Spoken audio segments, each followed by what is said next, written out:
Em fevereiro de 1971, o dramaturgo Augusto Boal, meu marido, foi sequestrado na saída de um ensaio no seu teatro, o Teatro Arena de São Paulo. Foi levado às dependências do DOPS, onde alguns dias depois foi torturado. Antes de sair do teatro, Boal me telefonou para dizer que eu esperasse para jantar, que já estava chegando, mas não chegou. Passei a noite toda acordada, deitada no chão da sala, espreitando pela janela e controlando os barulhos dos carros que passavam. De manhã bem cedo, deixei o meu filho de 5 anos trancado no apartamento e saí à procura de notícias na casa dos amigos. Alguns nem quiseram me abrir a porta, mas os compreendo muito bem. Tinha muito medo, todo mundo tinha muito medo. Mas o mais cruel, o mais difícil, era escutar dizer das autoridades competentes, quando eu ia procurá-lo: o seu marido deve ter ido embora com outra. As autoridades competentes gostam muito de fazer esse tipo de gracinha. Gostam muito de se divertir com o sofrimento e o desespero dos que vão em busca de notícias. Esta situação durou muito tempo, tempo demais. E nessa situação já esteve e ainda está muita gente desesperada. São situações inadmissíveis que não deveriam se repetir, mas se repetem. E hoje vemos novamente autoridades competentes fazendo gracinha com a dor e o desespero dos outros. Isso não deveria ser normal, não deveria ser aceito, não deveria ser naturalizado, porque isso não tem graça. Estas situações se repetem e não são punidas. Por isso nos unimos a esta campanha, a lei de anistia, que deve ser reinterpretada, para que não se repita, para que nunca mais aconteça. Eu sou Cecília Boal.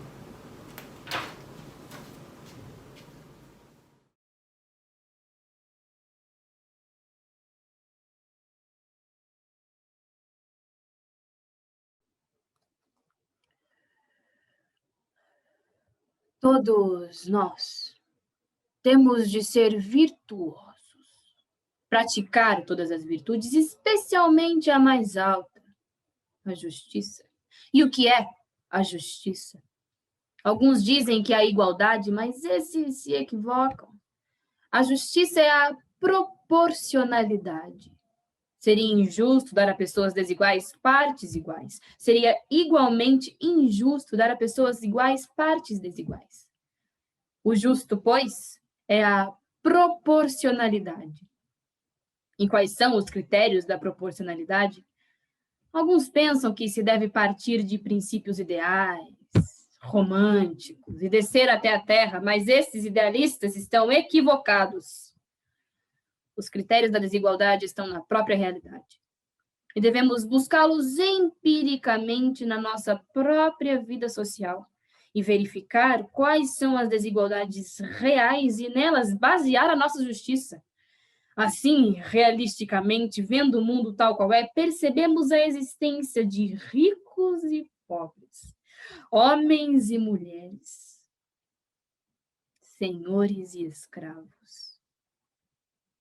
Não se pode dar partes iguais a um senhor e a um escravo, a um homem e a uma mulher, a um rico e a um pobre. Não. Ao senhor, ao homem rico, a ele lhes cabe a parte mais grande, para ele faremos a nossa justiça. Seremos implacavelmente virtuosos. Estava de joelhos e se levanta. Contudo, a nossa virtude ainda não é completa. Temos ainda alguns restos de democracia. Nossos interrogatórios são democráticos. Aqui a tortura é para todos em partes iguais. Para ricos e pobres, cristãos e judeus, velhos e crianças, culpados e inocentes. A tortura é o único vestígio democrático em nosso país. Amém. Podem começar. Nós, os nobres, ajudamos a Torquemada que nos ajudasse. Agora está terminada a primeira etapa da nossa luta. A subversão foi vencida. E agora já não necessitamos de sua ajuda. Queremos ajudar a Torquemada que não nos ajude mais. O povo já aprendeu a sua lição. Quando eu assumi o poder, em nosso país reinava o caos. Se renuncio ao poder, o caos voltará. Não devemos nos esquecer de que a essência do nosso sistema é profundamente democrática. A essência do nosso sistema liberal é a liberdade. Senhores, um poder não existe em sua essência. Existe no dia a dia. Quando é difícil ao povo aceitá-lo, o poder se manifesta em seus excessos. Ele se aplica com suavidade ao povo dócil, com energia ao amotinado. Não é por capricho que o Estado se revela de uma ou de outra forma. É por necessidade, por desejo de se conservar. Em uma democracia como essa, com que os senhores sonham. O povo descontente elege e muda seus governantes. Elege e muda até o próprio sistema.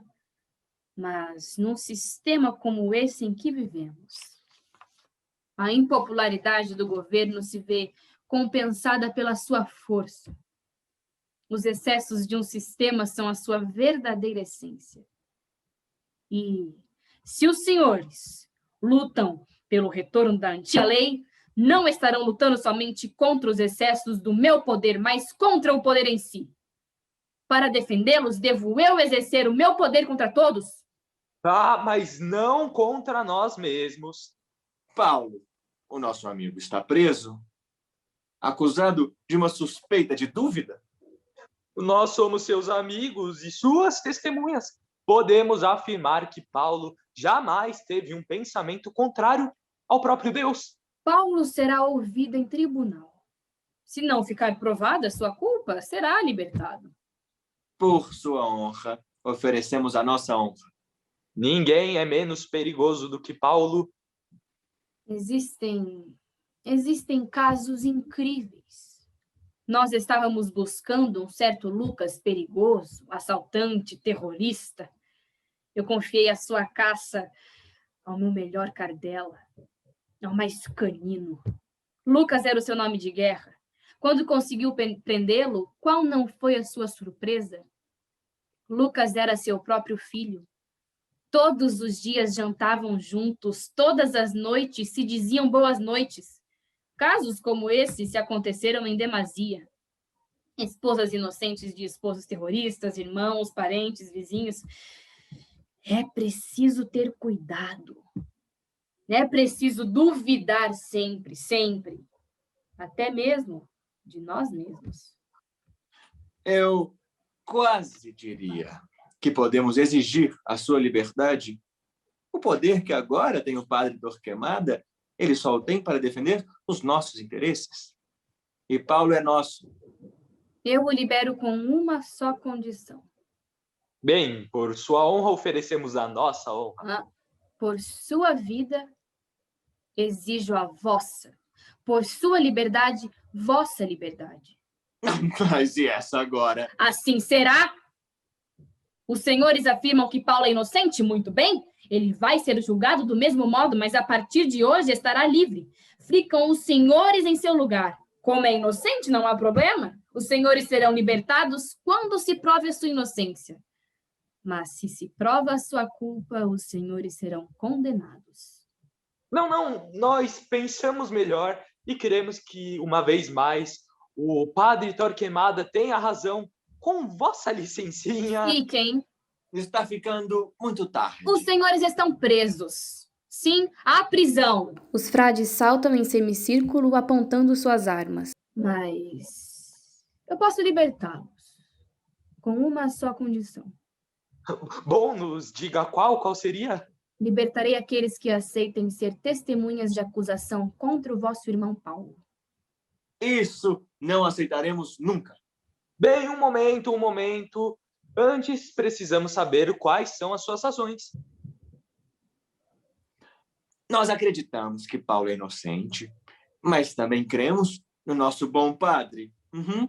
Que fale, então, que nos diga qual é a culpa. Os senhores que a busquem, já que serão seus acusadores, e não eu. Isso não faremos nunca. Então aqui serão julgados, e aqui pagarão seus pecados. Um momento.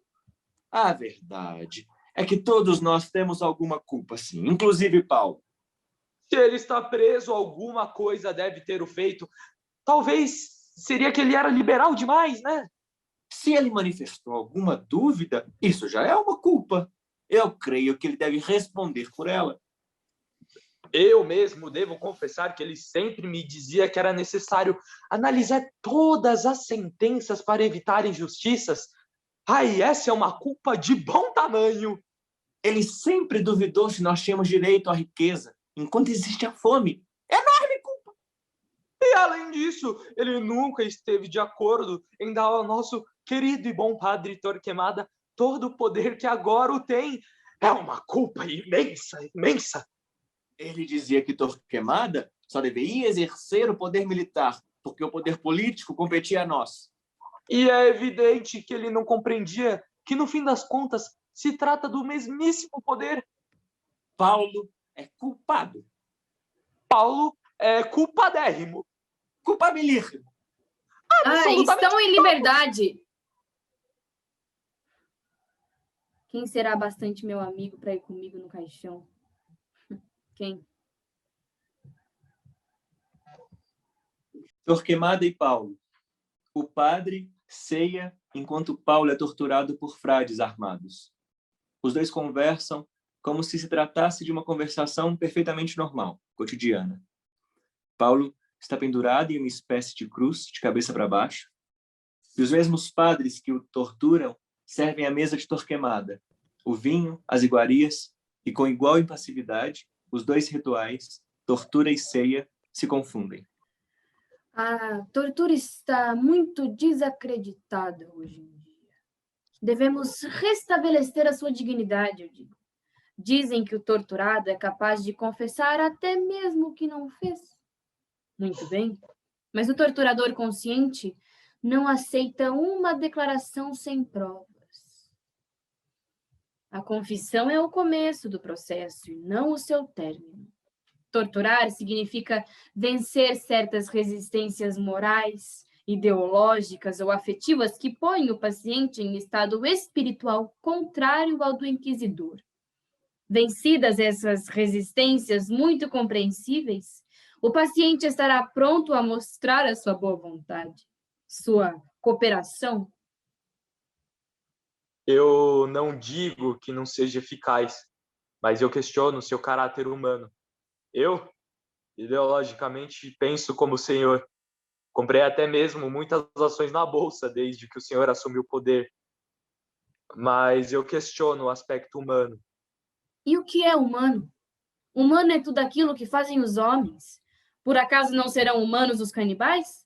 Por que deverá ser humano tão somente a música e as matemáticas e não o assassinato e a violência? O conceito de humano deve ser muito bem explicado e eu o explicaria assim. Diante de cada problema que o homem enfrenta, deve ser considerado humana a solução mais eficaz. Temos um problema. O povo agora percebe que o desenvolvimento da ciência fará com que o seu trabalho renda 10 vezes mais. Mas a verdade é que ele não receberá 10 vezes mais. Antes, pelo contrário. O povo não se conforme e quer tomar de assalto os meios de produção. Esse é o problema. Humana será a solução mais eficaz. As conquistas do meio de produção pelo povo? Não, isso não. Essa seria uma solução para o povo, mas não para os nobres que nós representamos. Ora, nós, os nobres, somos os homens. Os demais são o povo. Paulo, nós não podemos ser liberais. Temos que ver a nossa cara tal qual é. Nem linda e nem feia. É o que é. Humano é tudo aquilo que o homem faz, é verdade. Mas também é verdade que os homens se transformam. Houve um momento em que a escravidão foi a forma humana de desenvolvimento da sociedade, e hoje em dia isso seria desumano. Seria desumano voltar ao passado. Se existem canibais, o progresso fará com que eles deixem de ser canibais. Seria desumano o retrocesso. A tortura, ela é desumana. Queremos o lucro, mas não a qualquer preço. É um ponto de vista, sim. Eu uso a tortura de forma progressista. Eu tento combinar o mais adiantado desenvolvimento industrial e a escravidão mais retrógrada. A escravidão é retrógrada, né? Mas a sua utilização nesse novo contexto é uma ideia nova. Quer dizer, aqui se trata de uma escravidão rehumanizada. Desde o começo da cena, um industrial sentado acompanha o diálogo com atenção. Bom, também Hitler utilizou escravos nas siderúrgicas de Ruhr. E houve muito progresso. Também houve esse boom na bolsa. Senhor Torquemada, eu estou inteiramente de acordo com o senhor. Para nós, os industriais, é muito reconfortante ouvir palavras tão sábias, ditas por gente que põe em prática os seus ideais. E não somente fala. Boa noite. E muito obrigado ao senhor também por me haver proporcionado essa discussão tão ilustrativa. É um industrial excêntrico. Ele gosta de assistir aos interrogatórios e às sessões de tortura. E como ele paga? Ele paga? Ah, sim! Todo esse pessoal necessário, essas máquinas, toda a Inquisição, alguém tem que pagar tudo isso, não? O dinheiro do Estado não basta, por isso alguns industriais amigos. Ouve-se uma metralhadora. O que foi isso? Bem, você teria razão em dizer que a nossa crueldade não é humana se nós a estivéssemos utilizando de uma forma anárquica, não racional. A você, por exemplo, ninguém me deu nenhum soco na cara, nenhum pontapé. Você foi torturado cientificamente, Paulo, com toda a dignidade. Nós não somos mais cruéis do que o necessário, seria desumana a crueldade inútil. Mas a nossa é exatamente útil, Paulo. Entra um frade. O industrial! Mataram ele aqui na porta. Busquem na prisão 5 terroristas. 5. Matem os 5. Levem os 5 cadáveres para a rua. Digam que foram eles. Chamem os jornalistas, os fotógrafos, digam que a nossa eficiência os alcançou em poucas horas depois de terem cometido o crime. Que se rendam todos os demais cúmplices. Esse é o meu conceito de humanidade. Eficiência. Rápido!